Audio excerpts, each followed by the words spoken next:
Joining me now on the Knicks Film School Podcast, a returning guest. It's been a little while since we've had him on. But this one, it's special when we have this person on. So we had to get not only myself on for this one, but Jeremy Cohen as well. Hello, Jeremy. How are you? I'm great, John. How you doing? I'm good. And I'm even better because we get to say hi and chat a little bit with our friend from WFAN. He's not a new dad, but he's a new dad again. How do you say that?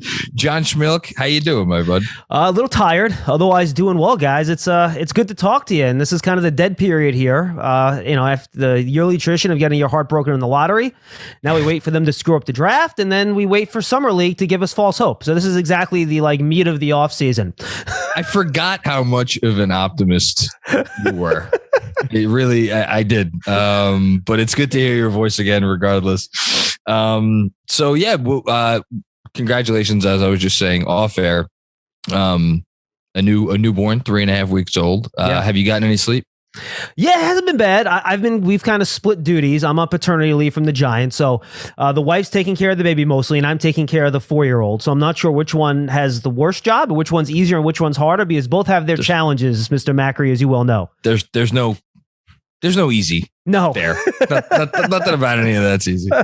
As Jeremy, you'll find out someday. Yes, you will. But not for a while. I was about to say. We got some time, and I am A-okay with that. But you both have wonderful children, and I'm so thrilled for both of you. But I'm going to watch them afar. We love them. They're great, but they are freaking exhausting. I was actually thinking to myself the other day, parenting is a lot. I don't know if this goes for every team that you root for, but for me, it's a lot like Knicks fandom. It's you wouldn't trade it for anything, right? Precious, absolutely near and dear to your heart. Causes you some pain and agita sometimes. It's some sleepless nights. Just throwing that out there. No, look, you're absolutely right. And this is the best phrase that somebody used for John. I think you'll appreciate this. Having kids, it's long days and short years. The days never seem to end, especially people oh, you gonna have a fun weekend? Fun weekend. It's easier being at work than being at home with 2 kids on the weekend, right? Not even close. So it's long days, but the years go by like that. So it's long days, short years. Dude, my oldest one's about to finish kindergarten. I'm like, oh, wow. See, my oldest is starting kindergarten in September. There you go. You'll see. It starts going even quicker. This is, of course, what everybody came to listen to. So, John, I'll peel back the curtain a little bit. We hadn't talked in a while. I think we were probably due for another pod anyway, but you have something specific on your mind in regards to the Knicks and team building, which I think would probably be a good jumping off point for our conversation today. But before we even get to that, because we haven't spoken, I think all season, right? The last time we spoke was probably last off season. No. I think you came on my pod before I pulled the plug on that sucker, probably sometime in January, February, I'd say. So the season, at that point, it really does all blend together. Had not completely bottomed out. It was in the midst of bottoming out, probably. I think you would push the handle on the toilet, but it hadn't completely flushed down the drain yet. It was swirling. Yeah, it was swirling. Yeah, it clogged from there, though. Boy, did it ever. What are your final, I guess, impressions of the season that we just experienced? Because God knows we've been talking about it a lot over the last few weeks. But what's your input on it? Unmitigated disaster. I mean, wow. I don't know how else you could put it. Julius Randle didn't just regress; he had the worst year of his career. I mean, you look at his efficiency numbers; they were literally, it was the worst year of his career. I mean, all of us thought he would regress, but I don't think any of us thought he would turn into that. Throw in on top of that the attitude issues and the fact that a lot of his teammates, if Mark Berman's to be believed, and I don't see why he wouldn't be given his sources, that a lot of his teammates got kind of sick of his act. So that's right after you give him a $100 million contract. Now, it was the right thing to do. I was in favor of it. It's still not a terribly valued contract. That's fine. We all were in favor. Yeah. Look, it was a smart long-term play. And look, it's not an unmovable deal. So that's not an unmitigated disaster. It's not good, but it's not like you just signed Eddie Curry to a $60 or $90 million extension, okay? So it's not that. RJ Barrett had a worse year than he did last year. I know his point per game went up, but his shooting regressed. He went down to 35%. His field goal percentage was worse too. And I know with an adjustment to be in the top option. Yes. Different role. Agreed. Yeah. Agreed. So I'd say let me put it this way. We didn't see the improvement I think we would have liked, or at least the sustainment of the shooting we would have liked to see. Maybe it would have been nice to see him as he took on the bigger role to continue the shooting progression from last season. I think that's fair to say. We would have all liked again, not even improve, just maybe keep it static, right? Even if the 3-point shooting went down, maybe the 2-point shooting got a little better, something like that. So maybe your aggression was a little strong, but not what you want it to be. Throw in the fact that, now the fans have it out for Tom Thibodeau. And I'm so happy I kind of got off Twitter at the end of the year when I stopped doing the pod for WFAN because I was having the second kid. No matter what he did, it was his fault. And as someone that has watched multiple coaches get fired with the New York Giants over the past 6 years, this doesn't go away, right? Unless the team starts like 10-2 next year, which we all probably know is not going to happen. Like this is not going to end. So the knives are going to be out and they're going to stay out. So this is going to be a problem now with the fan base and the coach. And it's also going to be a problem with the fan base and Randall because the knives are out for him too, right? So arguably your best top player, the guy you're paying the most at least, and your coach, the fans can't stand. Quickly, good year. I think you're very happy with his progression. I think if he's the biggest bright spot to me. The shooting, you would hope that was a little bit better, but I think the playmaking and the improvement there, I think overall you're happy with what Quickly did. You guys have done a great job talking about Mitch on your podcast. I've been, as I'm doing chores around the house on paternity leave, I'm listening to all your 3 and 4 part marathons here that Andrew's put out. You guys have done a great job, by the way, and congrats on all your success. It's well earned and well deserved. Blame Jeremy for those. Sorry for taking up so much time. You guys have done a great job. Mitch kind of has the Knicks in no man's land here, right? Like he was good enough where you consider re-signing him, but not good enough where it's a no-brainer. So what do you do with him? And, Deuce was fine. Grimes, I think, was better than you thought he was going to be. But yeah, he's going to be a role player, right? You like what you saw from Obi at the end of the year, but the question is, do you believe the 3-point shooting bounce? Because that was a lot of it. Like he went from a 20% 3-point shooter to a 42% 3-point shooter. I mean, is it the more reps? Is it more confidence? That could be it. But, you talk about my optimism. I've been teased too many times to kind of buy this stuff hook, line, and sinker. So, to me, and this will kind of come to, I think, my oversold theory. I was pretty disappointed with the way the year went because I think the Knicks are kind of stuck in no man's land now, to be honest with you. I mean, Jeremy, you've talked about the notion of no man's land. We both have over on our pod several times. Like it's something that I think about a lot, because it has been built up as the exact place that you don't want to be in the NBA. And you can understand how the Knicks got here, right? I think we could all understand how the Knicks got here. Like they had a really successful year in 2020-21. It made sense at the time, I think, to try to build off of that success. Sure. As we talked about, Jeremy, mostly they did it responsibly, and it didn't really work. And to me, it's like I think it's fair given those goals. If you want to go so far as to call last season an unmitigated disaster, I don't know if I'd go that far because I think they did some nice things as an organization. But to me, this is the offseason where they're really going to show their mettle because I think what they did last offseason was like, okay, fine. You get it, right? Didn't work. Fine. Let's go back to the drawing board. I don't know, Jeremy, we haven't talked about this specific thing that much on our pod, but what are your thoughts? We haven't. I'd say that in a world, we've talked about the superstar and the star factor and the younger players and hoping from there.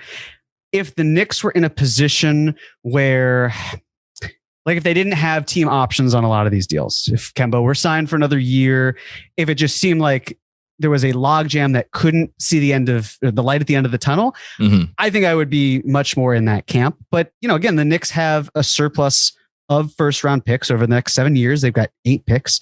They've got some really nice second round picks, which again, I know that's not something that is to brag about, but it's something to consider. They're in a position where they will have to trade for a star. Hopefully they can still have someone on the roster rise to the occasion. Hopefully they can find someone in the draft. But I think that basically the way I see it is you can try to trade for someone. And then if you plan out your cap space enough so that when the salary cap explodes in a couple of years, you're set up to then add someone in that way. I wouldn't call it no man's land. I would say right now it's like the Knicks are in, it's like you're either a contender or you're tanking, but then there are all these teams in the middle. and there are like 15 teams in the middle. It's a big middle. Is like, is every other team essentially in no man's land to an extent? I mean, sure, you've got younger teams that are on the rise, and like the Pelicans, I wouldn't call them in no man's land. But then you also think about like, there are restrictions there. How are they able to keep elevating? They have to bank on like they have potential, but at the same time, there are pitfalls involved. And so I think for the Knicks, they're not in the best position, obviously, because they still need that star talent. But when I think of no man's land, I think of like the Detroit Pistons when they had Blake Griffin, or the Bulls now. Like those are teams where they're trying to drive, but they're going in reverse at the same time, which it just leaves them stuck. They can't go anywhere. And I think the Knicks have a lot of room to pivot. Oh, no, Jeremy, you're right. Look, and they're not trapped here. And that's why and look, and here's the thing. Like I said, it was a disaster last year. I still don't think the Knicks did anything wrong. Like, that's just how the NBA works sometimes, right? You do the things you think are best and it just doesn't work. It didn't work. So I don't think Leon Rose is a disaster. I don't think he's terrible. No. I think there are fair qualms with Tom Thibodeau that you can have, but I don't think he's a bad NBA coach, right? I don't think he's a disaster area. So I don't think the Knicks did anything wrong per se. And the good thing is that because of their flexibility, you're right, they're not trapped here. And I think, Jeremy, that was a great segue to kind of, and I think I maybe oversold this as a theory when I sent you guys the DM on Twitter that I wanted to do this. You sold I got to tell you, you did sell it. You got to back it up. Yeah. Well, I think you're going to be disappointed. So basically my thing is that I don't see a way to get to be contender status anytime soon. And maybe you guys can help talk me out of this because I love you two, because I'd love to be more optimistic here. And I guess are we the optimists? I guess we're the optimists. Right? I think you guys are, to be honest with you. Macri, I always go for you with optimism, man. What, are you kidding me? So for me, the overall theory is that the Knicks are kind of, unless lightning strikes, I don't see how they become a contender within the next 4 or 5 years. And you talk about being in no man's land. If you have your first star, I don't think you're ever in no man's land because you're 1 star away from contending. Yes, I would agree with that. That's the problem with the Knicks. We thought Randall could have been that guy. And if he was that guy, then even if he was your number 2 and not your number 1, right? Then I think you're in a much better spot here. The problem is now he's your number 0 because he's not even capable. The way he played last year, he can't even be a 3, right? A number 3 or a 4 because he needs the ball too much to be that guy. Well, right? I think that's the, not to cut you off, but like the biggest, please. I think the biggest point of, well, it's not a point of difference between Jeremy and I, but like Jeremy sides with what you just said a few minutes ago, which is that it's not a bad contract, the Randall contract. Like it's not a disaster. And I'm more in the place where like, okay, who is the team out there that is going to look at Julius Randle and say, if our goal is to win a championship, to hold up the Larry O'Brien trophy, you're going to look at him and say, that's a guy that can help us get there. And maybe that's not I think where Jeremy's more coming from is like that's not the fairest way to look at it, because that's not the way teams look at it. And that I know that intellectually, but I guess that's the part that I'm having trouble getting over. And we like always, talk about like, well, it only takes like one desperate team who looks at him a certain way. And it's like, well, if you bring him in our system and he's like clear number 2 and this and that, that's where I am siding with you on that issue. But I don't know. All it takes is one team. Well, the one thing I just want to interject with, like with Randall, for example, I hear what you're saying. I guess, do I go Macri and Schmeelk since it's both Johns? Sure, go for it. So Macri, I know what you're saying. I do think if it's a team like the Blazers, for example, we certainly talked about them a lot. Yeah. Right. If you're Portland and one of your few options to get better as a team is to go get someone like Julius Randle, and you don't really have other opportunities to get better, are you just going to not go with Julius because of the fact that like you don't want him? I think that's the thing where you want to build a contender. Every franchise wants to be a contender, but there are the steps involved. And this is something I've kind of got loaded in the chamber, which I can sort of give a taste for right now, which is John Schmeelk. I totally agree with you that maybe I wouldn't say 4 to 5 years, but I would say there is a window of time, let's call it 2 to 3 years, where the Knicks are not going to be contenders. They may not even be pretenders. There's going to be more of a slow build, and then they will make some sort of move, and then they'll have to keep progressing from there. But that's the other thing that I want people to keep in mind as we talk about other signings, right? Like, I see people who get very upset at the idea of Jalen Brunson. And I think, okay, well, are the Knicks going to be a contender by the end of his contract? Maybe not. Okay, if they're not going to be, then what is the significant concern? Most of it is Emmanuel Quickly focused. Most of it is just people being uncomfortable paying a guard, regardless what it is. Like, you have to take incremental steps to get to a point. I think you could look at a team like the Clippers, where maybe not the Clippers, the Nets. How about the Nets, right? When the Nets interesting example these days. But when the Nets sold the farm for the corpses and carcasses of Kevin Garnett and Paul Pierce, and they were then left destitute, there was probably a point in which they thought, this is rock bottom for us. We're not going to recover. It took a few years. I wouldn't say this is what they had in mind, but in 2019, going from the spot that they were in to landing two marquee free agents, and it only took one promising season for people to be like, hey, this team is taking strides. It's just that things can switch on a dime. And if you get one guy in the building, it can then shift the other narrative, because I don't know how many Lakers fans realistically thought when they were tanking for 3 years in a row to keep their pick, well, we could just sign LeBron James and then we could trade people for Anthony Davis. Like, it just, one move can then change everything. It's identifying what that move is. Right. I agree with you. The problem is that, and like, even if you could trade Randall away, right, you're still not going to get a star player back. So you're basically kind of resetting that bar back down to zero, right, in terms of trying to get your next star. So let's say, or if it is a star, it's a star in name only, and it's a star that comes with whatever. I mean, we don't have to go through names, but like, you're not getting something really good back for Julius Randle. Let's say that. Exactly. You're getting salary filler more so than anything else, right? So then when you look at this, if the next move per se, and Jeremy, I think I listened to it was 24 or 25 the year when the next free agent class is up that you think has some legitimate stars in it. 25?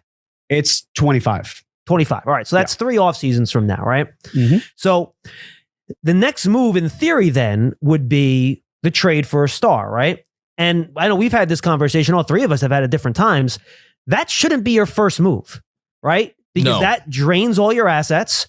And then it becomes extremely difficult to get the second guy, because unless you're getting the new version of LeBron or Luka, you can't just get like Luka and then somebody else. I mean, you can't just get like, player 15th best in the league and then add player 40th best in the league, you're going to win. You need 2 players between 10 and 20 or 10 and 25, whatever you want, right? If you're not going to get a superstar, and I know you guys had that great conversation about who's a superstar, who's not, you still need 2 stars. If you have one of the superstars who are impossible to get, then maybe you can have a Chris Middleton as your second banana, right? But if you don't have Giannis, Chris Middleton can't be your second banana if your best player is the 12th best player or 14th best player in the league, right? You need somebody better than that as your second banana. Well, I mean, I think it's interesting watching these conference finals, because we're kind of seeing, maybe this is just my thought on this. I think you're seeing 4 teams who did it in very different ways. I mean, you have the Mavs, who I think have, like you said, like you have Luka, and then the next best player on the Mavs, I guess it would be Jalen Brunson. Jalen Brunson is I don't know, is he the 50th best player in the league? Is he the 60th best player in the league? Something like that. Yeah, but, and granted, none of this works without Luka. It is a system that works. It makes sense. Like, and I think that's the thing the 4 teams have in common. The Warriors obviously have a system that makes sense because they have incredible personnel and they've been doing it for almost a decade, and then you have the Heat, who are not attacking this in a traditional way. And they have one top 15 player, I would say. Maybe even only top 20. Maybe even only top 15, 20. Bam's there's a little bloom off that rose after these playoffs. I mean, Bam's like top 30. Yeah, the Heat are almost an exception. I have trouble using the Heat as a thing you want to copy. It just seems it's so out of character for the league. It's hard for me to figure out and it's exactly how you copy that. Best coach in the league who figures out how to make a functional, well, we shouldn't talk about functional offenses after game 5, but like a lot of the time, defense, like all that stuff. Yeah, no, and then you have Boston, who has a superstar, mea culpa. Oh, he's in. He's in. Yes. Listen, I mean, I'm not gonna argue at this point. I mean, the guy, he's proven it. Even though he's had some not great games since we've had that conversation. Anyway, he's a top 10 player in the league, and then you got Jaylen Brown, who is a top 25 player. To make it fair, and then again, some other nice players. So I don't know. I think, and you look around the league, like there aren't like, who's the super team next year? I mean, who's the team that everybody's going to be looking at and be like, oh my God, we're not going to be able to beat that team. I think maybe, I'm not saying we have to adjust our definition of like what it takes to build a contender, because it still takes a lot of talent that the Knicks do not have.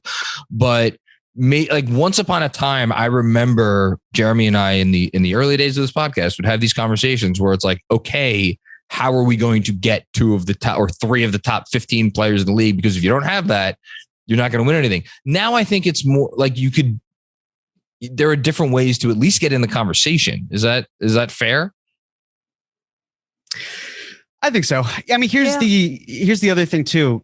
If you are the Knicks and you're willing to stay patient for an off season, 2 off seasons, let's say, as time goes on, your assets, the players that are younger, are going to hopefully, knock on wood, get better. As they get better, their value increases.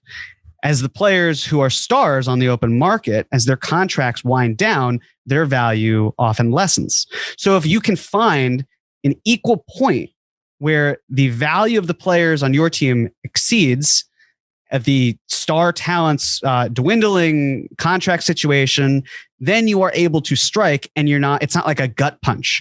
And I think that's the one thing. That's why when I see a lot of fans wanting to kind of go in on this big trade, Schmeelk, 100%. Like, if you go in and get like a top 30 guy right now, it's kind of like a bridge to nowhere. If the Knicks did that, I would actually even more agree with you about like the whole no man's land type of philosophy. And yet it would still be finding a way to go and upgrade your team. And then you can always flip that player. Because if the Knicks sign or trade for a player or even draft them, it doesn't mean that they're here forever. They could very easily then be moved as well. Like we saw the Knicks turn Dennis Smith Jr. and a 2nd round pick into Derrick Rose. Yeah. I'd be very curious if the Knicks are turning Derrick Rose into someone else. And if that someone else is then flipped into someone, like, you keep trading up and up and up. And at a certain point, that's the whole point. You're playing the long game. You got to focus on what the future might bring. And so as the Knicks kind of go about it, it's just like, how can you take that next step? And then eventually when the time's right and everything aligns and you don't spend too much to get someone, are you able to keep and move forward? No, agree. 100%. I'm with you. Go ahead, John. Because I want to get your thought on this, because this is another area where I think we did, again, logically speaking, and we talked about this. And again, I agree with you. On paper, it makes no sense to make a trade for, I mean, let's put a name to it, to make a trade for Donovan Mitchell like this offseason. That being said, if they got him, and God knows they would have to give up a lot and then some to get him, like, are we really to sit here and believe that another star would not figure out a way to force his way here within the next, I don't know, 18 months? I understand, like, yes, there's a question of like, what assets are you left with? But like, and this is where I go back and forth, like how much in assets do the Knicks have? And I agree with you that the point about like the assets are not at the place now where they're fully appreciated. But hey, they're not done compiling that. So they have a draft pick coming up in less than a month, in which they could draft hopefully another guy who appreciates considerably in value. Like, we don't know how the package is going to look. We don't know what's going to be left over. We don't know how much what is left over is going to continue to appreciate in value. Or appreciate in value. Like, if they get Brunson, does he factor into this as either like a third cog or a piece to trade? Like, that's why I think we a lot of times in the NBA, you look at a situation on paper and you say, okay, there's no way this could get from point A to point, whatever point down the line. And then you turn around and you look up and be like, crazier things have happened. You know what I mean? John, what are your thoughts on that? No, look, I agree with you in a lot of ways. But I think where I'm kind of at is that in my opinion, I still think you kind of need the 2 stars, right? I think that has to be your goal. It's hard to get one and then kind of try to figure it out. I think that's tough. And it's hard to sustain that way too. I agree. Look at all the best teams in the league. You need 2, all-star players on your team. Okay. Two all-stars. Yes, that is. I think I would agree with that. You don't need necessarily 2 All-NBA guys. I think that's probably a little bit strong, but you need one. How about 1 All-NBA and 1 All-Star? How does that sound? I agree. I would agree with that. Well, my question though is, why do you hate RJ Barrett?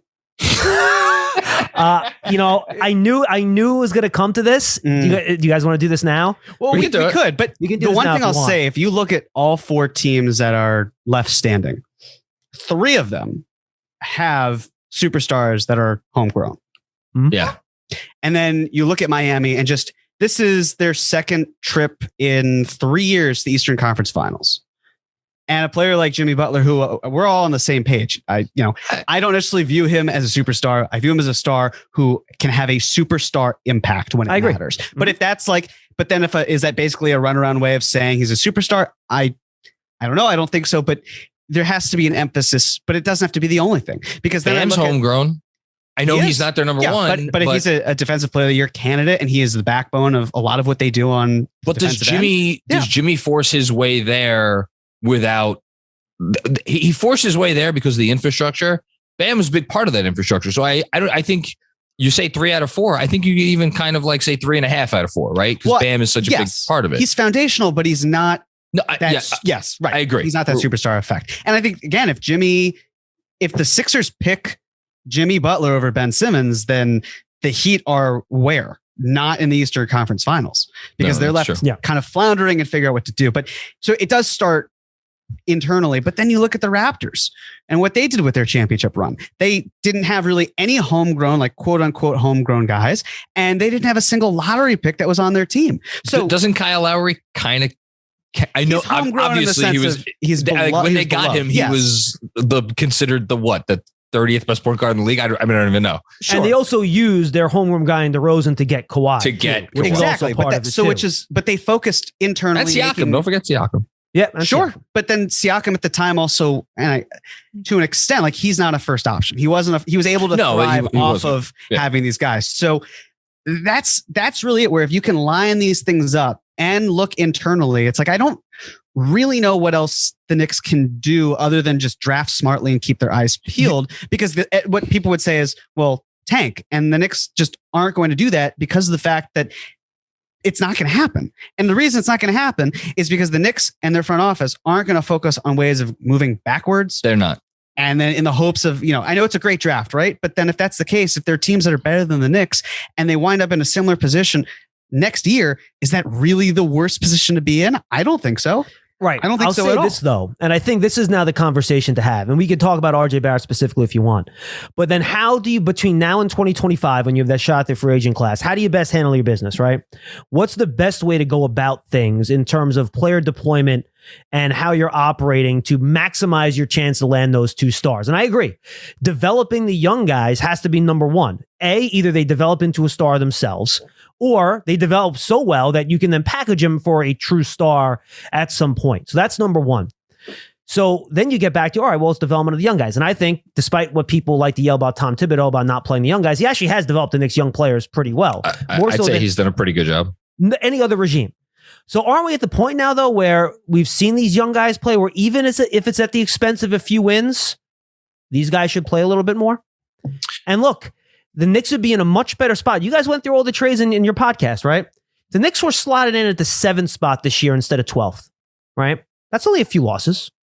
Wouldn't they be in a much, much better spot with the chance to grab a Shaedon Sharpe, with the chance to grab I understand what you're saying. So 7th in terms of, instead of 11th in the draft. Yeah, okay. I'm not saying tank, but do you have to play Alec Burks 34 minutes to maximize 3 wins to win 37 games instead of 33, which cost you 4 or 5 draft spots, which legitimately reduces your chance of obtaining a superstar on the cheap. And this is kind of my thing here. Eventually the Knicks had to get a superstar on the cheap. And when I say on the cheap, I mean through free agency, just money, or through the draft, just a pick. You need to have found money somewhere, right? Whether it's you draft it, whether it's you find Kyle Lowry off the scrap heap and he turns into an All-NBA, or you have Kawhi Leonard holding out with a fake injury. Like some crazy stuff has to happen. And we thought, and that's what makes, not to pile on Randall. No, the Randall thing, absolutely. That's what makes the Randall thing so disappointing. You thought he was found money. That was the found money. Mm-hmm. And then listen, and maybe he reverts. He did it once, right? He bounced back once. You never know. Crazier things have happened.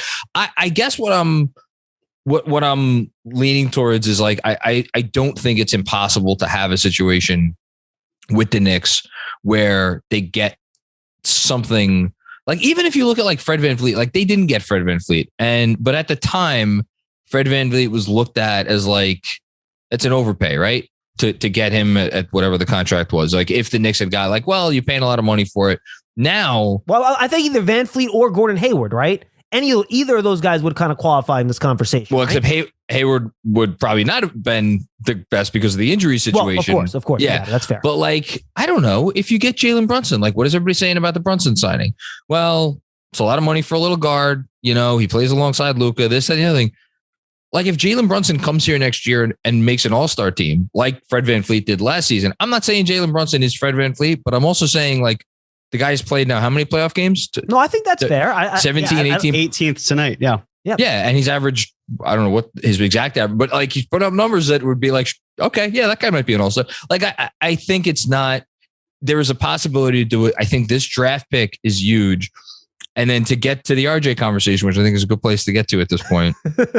And this is, see, to me, this is the conversation that nobody wants to have. Because we keep talking about, okay, if you mortgage everything to get the first star, then how do you get the second big guy?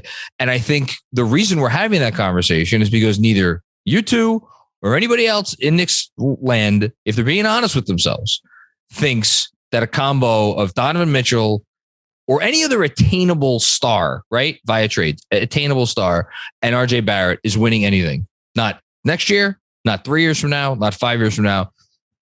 And there's a reason for that.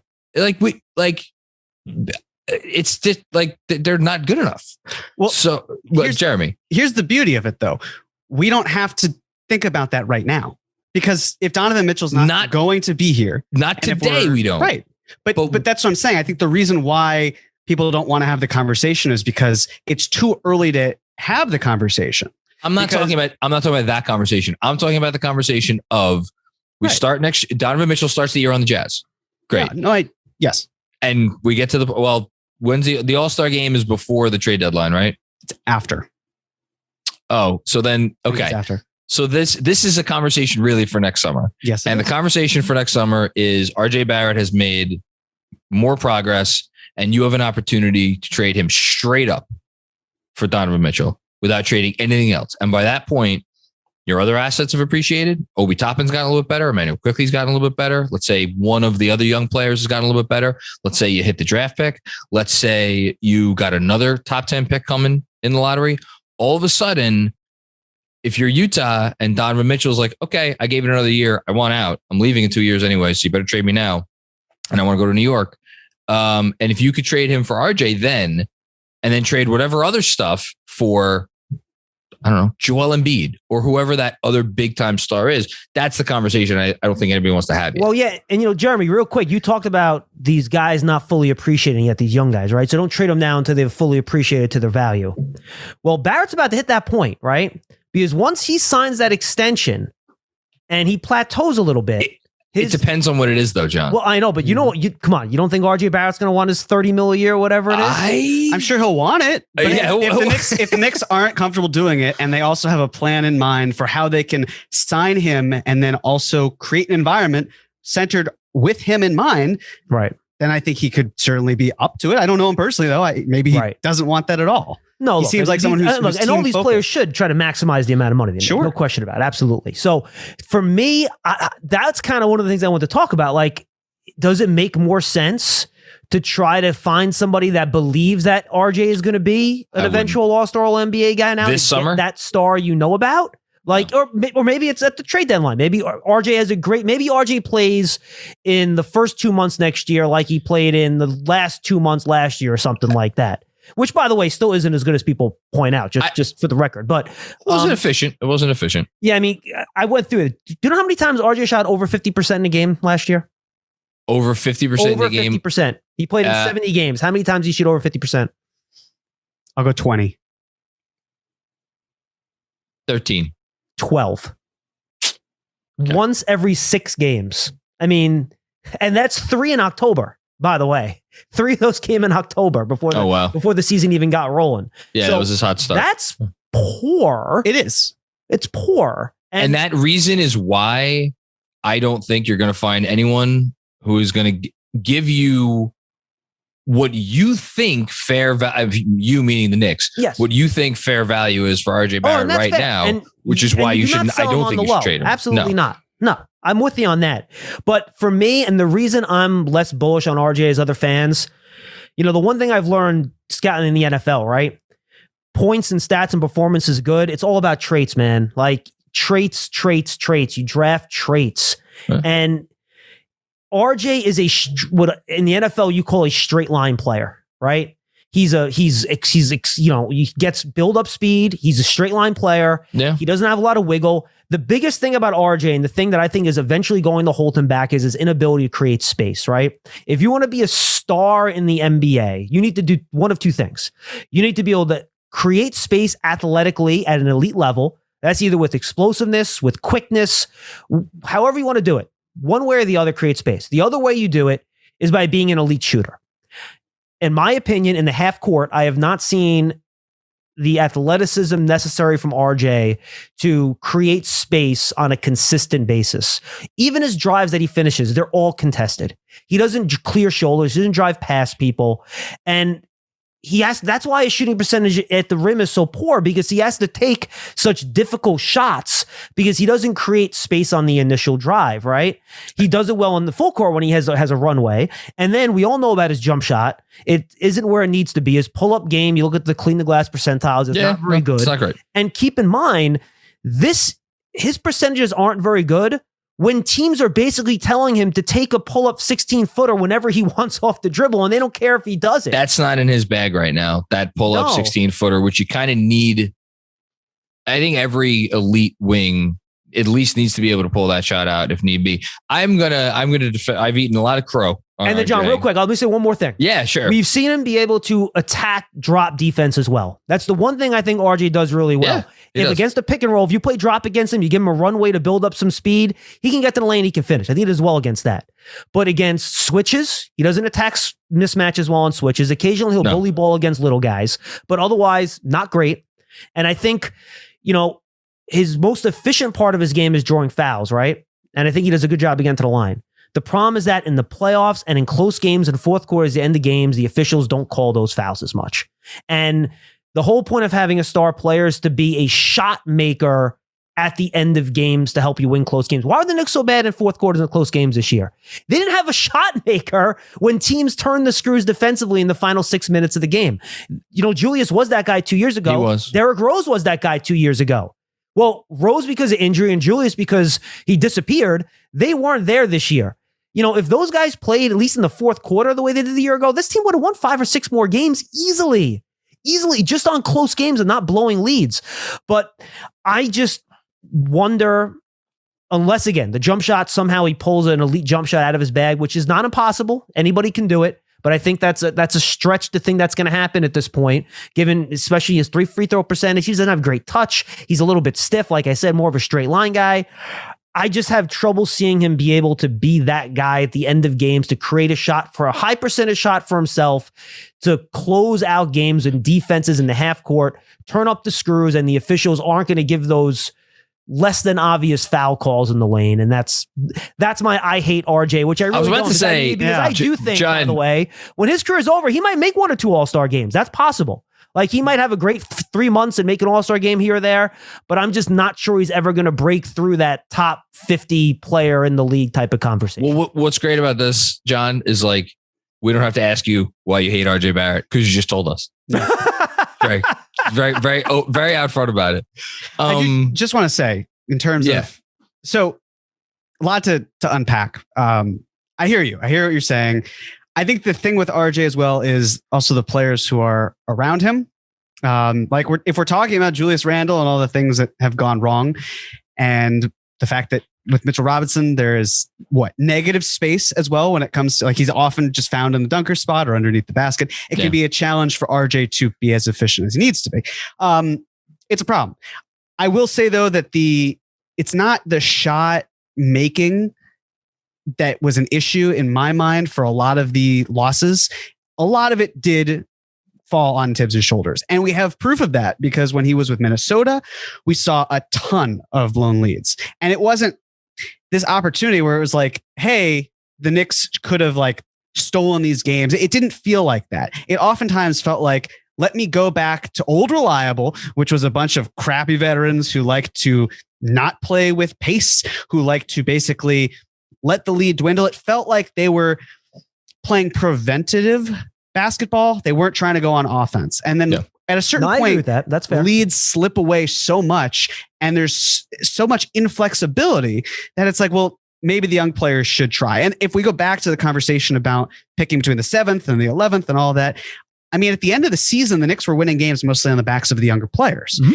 And then you could argue, well, then should they have even tried to develop? I mean, they should have. They should have tried to develop the players. But then the philosophy is, well, if you're pick hungry, then wouldn't you just stick with what you know is not working versus trying something that might work? No, they had an elite tanking weapon. And to me, though, if you play the young guys and it works and you're good because you play the young guys, awesome. You win. Right. That's fantastic. That's great. I would have no problem with that. But they did that after the All-Star break. They had a. Didn't they finish? I forget what the exact record was after the All-Star break, but it was decent. It was like 12 and 11, something like that. You also saw their schedule soften up a lot after the All-Star break too, which was also a big part of that. There was some tough competition towards the end. There were a couple games in there, but the tough stretch was the January to mid-February heading into the All-Star break when they absolutely fell. 3-17 is right, and a lot of that was veteran focused. Let me say this about RJ. Here's the I will simplify it, I think, even more, which is that it's really tough to be a successful perimeter player in the NBA today who has the ball in your hands. You know, you're running the offense more or less, which is, I think, any all NBA, any all-star caliber wing player like generates a lot of their team's offense. It's really tough to do that if you don't have any kind of an off the dribble game from behind the arc. And I think Jimmy Butler is literally the only guy in the league today that you can say that about, where he is his team's engine and teams don't have to guard him if he's outside of 15 feet. I think Jimmy Butler is something of an anomaly. And I think I personally get a little bit too comfortable with RJ could just continue to model himself after Jimmy. That said, Jimmy Butler, when he was RJ's age, was still in college, you know? And it took him 3-4 seasons to start to really. Now, it's very easy for us as Knicks fans, because we love our team and we love our guys, and it's easy to like RJ Barrett, to assume that RJ Barrett has the work ethic that Jimmy Butler has or close to it. I'm a little more dubious of that, because Jimmy Butler, for everything we've been told, has like one of the greatest work ethics in like the history of basketball. So to assume that someone else has that, I think it might be a little bit much. That said, I do think RJ's work ethic is pretty good. And I think the reason we could say that is because we have seen some proof of the fact that, like, this guy, and I said it all up and down, he was terrible his rookie year. He was awful. He didn't deserve to make one of the all-rookie teams. He wasn't one of the 10 best rookies. Like, I know his situation was crap and the spacing was awful, but like, he wasn't good. He got better. He adjusted as a second-year player. I'm not putting it past him to continue to develop the playmaking parts of his game, the shooting parts of his game, maybe a little bit more off the dribble stuff. Again, it doesn't need to be Steph Curry out there, but like, teams just can't constantly go under picks. That's really what we're talking about, right, John? Teams just can't just go under picks. And I think I get what you're saying about the playoffs and the free throws and the whole thing. I think he has a chance to be one of the. Honestly, I'll say something a little. I'll give you a hot take. I think he has a chance to be the best wing foul drawer in the league at one point. I think he has that in him. I'll buy that. All right, let me ask you. But before we move on from RJ, let me ask you guys this: if I put, a pinky finger on the line, how many All-Star games does RJ Barrett make by the end of his career? Oh, I've gone back and forth about this a few times with myself. I would put the over under at 2.5. That's where I've said it in the past. I've said it at 2.5.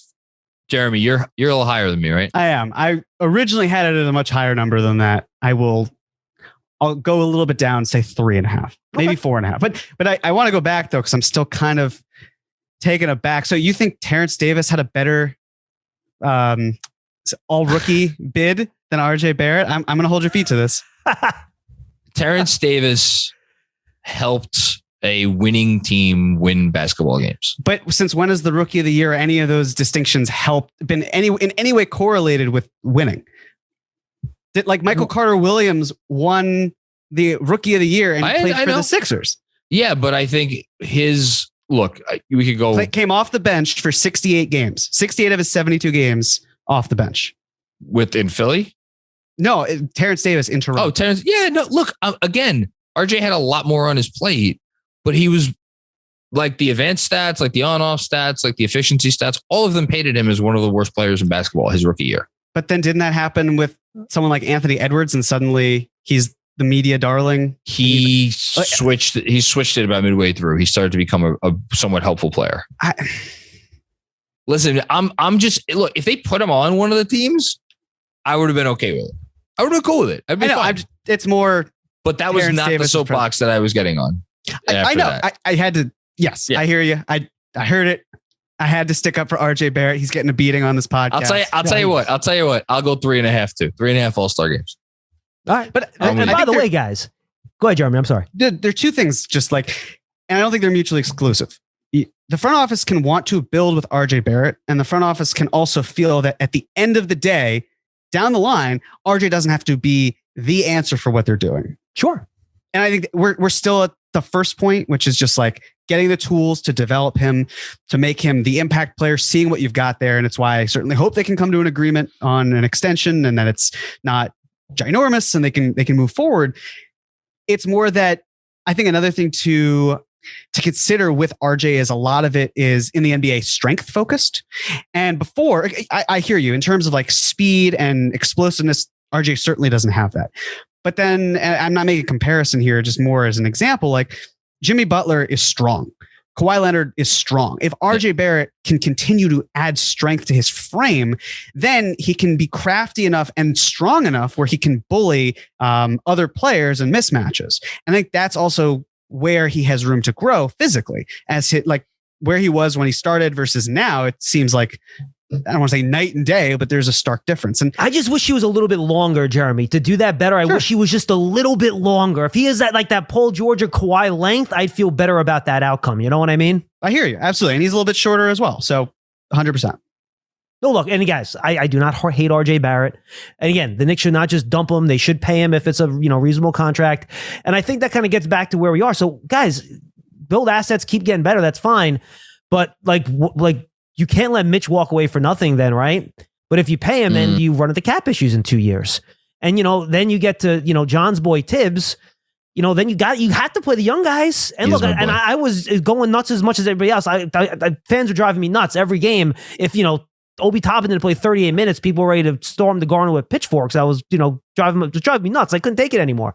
But at some point, you have to do what maximizes your chance to achieve your ultimate goal. And I think right now they're kind of caught in between a little bit still in terms of how they're going about that. And I'm not sure there's a great way to do it, because I just feel like right now along the path they're at, and I think this goes back to our original conversation, you're waiting for lightning to strike.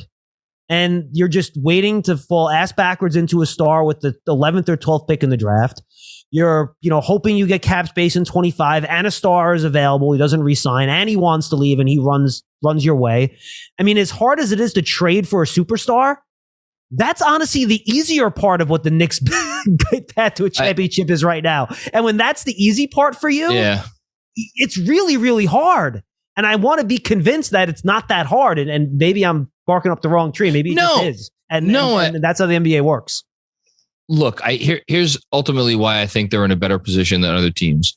Is there is zero chance that Donovan Mitchell or any other, and like, I'm sorry, I respect Reggie Miller, I respect Stan Van Gundy, like them constantly getting on this thing where they're like, nobody wants to come to the Knicks, this, that, and the other thing.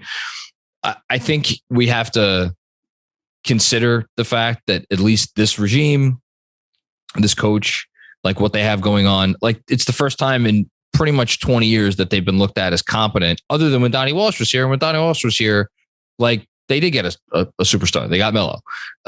So I'm not sure I agree with their point that like nobody is ever going to want to come to the Knicks. Somewhat like that is not the situation in most other NBA cities. So I think 25 markets, like there's 25 markets where guy will not force their way to that market. You're right. Exactly. And that makes New York different. I agree with you. Yeah. And so we've been saying it for 2 years now. Just get decent, get good at playing basketball games. And someone at some point will look at you and say, I want to go there. And then, but here's the problem, John. Here's the problem. By doing that, you're erasing the opportunity to get a homegrown star through the draft. So, well, you are and you're not though, because you're certainly reducing it. Well, you're certainly reducing sure, it. but it's like Miami. You're not getting a top 5 What pick, did Miami do in order to get Jimmy Butler? What were they doing preceding that?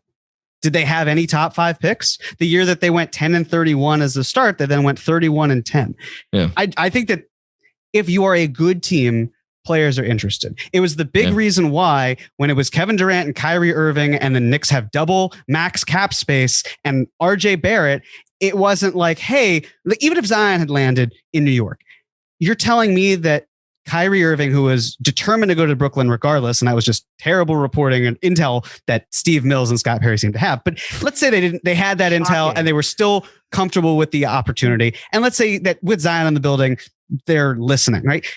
You're still going from whatever situation you're in to the worst team in the NBA that year.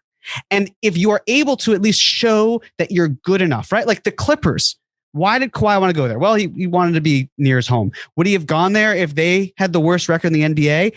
I don't think so. They wouldn't have had the supporting cast.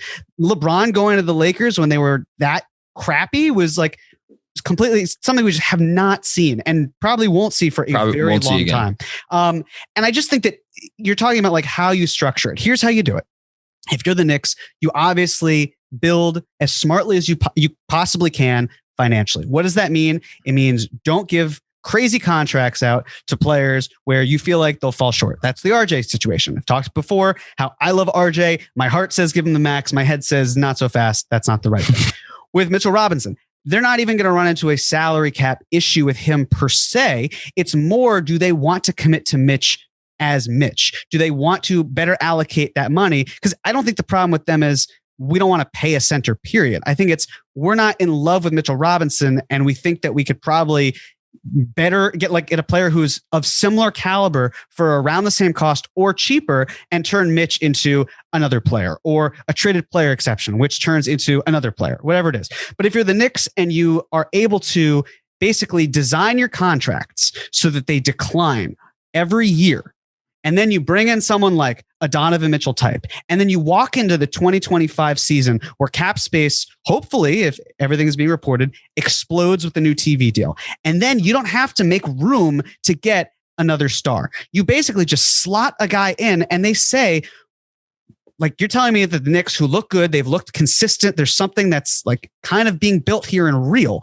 I can just walk there and we could just go from there. It's exactly what Kevin Durant did. Mind you, the Warriors were a little bit better than where the Knicks would be in the year 2025. But you're at that point where then you get that player, you can go over the salary cap. You have a lot of your future picks at this point. And if you're going over the salary cap after you have already signed that star, you then maybe can flip that salary for another star. And then you can go in and truly do it. And then you're looking at a situation where it's like, well, we've got one guy that we traded for few years back, right? Let's say this is 2026. Got one guy we traded for in 2023 or 2024. We signed another guy in free agency. And then from there, we were able to then leverage our going above the cap to sign another player. It reminds me of the Celtics. Obviously, the reason I say it reminds me of the Celtics isn't because of the Jason Tatum angle. No, it's the Al Horford angle. And then getting Gordon Hayward. And then obviously they made a great trade that worked out for them. And they got Jason Tatum from drafting smartly and Jaylen Brown, and they are where they're at now.